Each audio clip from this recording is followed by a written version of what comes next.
Hello and welcome to this week's edition of Wildcat Chat. I'm your host, Chris Campbell. This week, it's all about football. First, we're going to start off with an interview with Doerfler.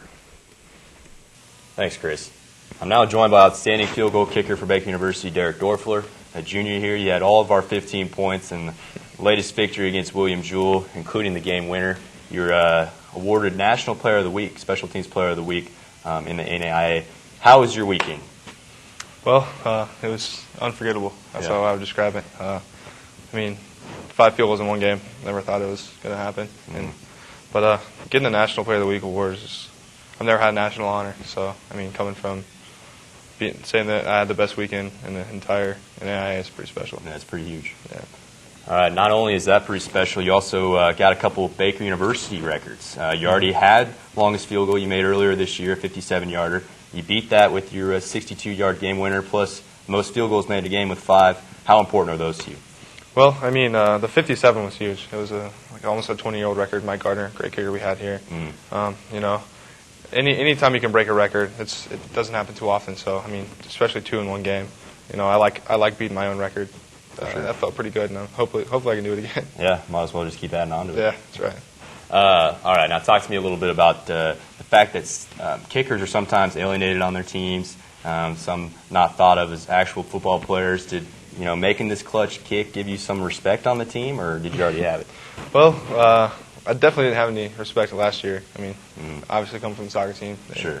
Kind of looked down on me a little bit, but I've done everything this year, and my teammates have been there for me. Congratulated me all week, and they've been great. And so I feel a little bit better, a little more accepted now on the team. Yeah, you came onto the team because of a soccer injury, and then you were announced a starter late last year. Talk to me about some improvements that you've made. Obviously you weren't from the jump probably able to make a 70-yarder. So what kind of things do you have to do in the off season to improve? The main thing is technique.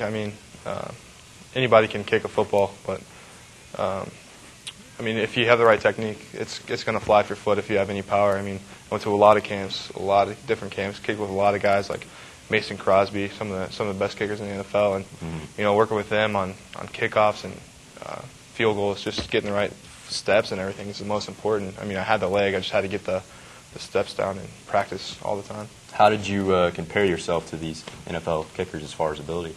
As far as leg strength, I was there, maybe a little bit above some of the guys, but those guys don't ever miss, ever, even practice, don't ever miss anything. So that's where I lack right now. Is I gotta make it. I just gotta be automatic and not ever miss. How about the confidence that Grosvenor has in you? You're down a few points there at the end, just 1 point. You're at the 45-yard line. He decides to go ahead and kick that field goal. He also is the reason why you stayed here. I know that Florida was talking to you, but you have a real strong relationship with Grosvenor, have a lot of respect for him, and it's the same way with him, I'm sure. Well, when it comes to the end of the game, before games, Grosvenor will watch me. He'll see how far I'm going before the game, and actually before the game, I was struggling deep from that hash, from even 55, because the wind was blowing so hard towards the way I had to kick the ball. I was 55 was kind of tough from that hash. So when Matt got sacked and Coach realized it was from 62, I was the first guy on the field. Yeah. Trying to give him some confidence, saying I could hit it. Sure. First he said, no way.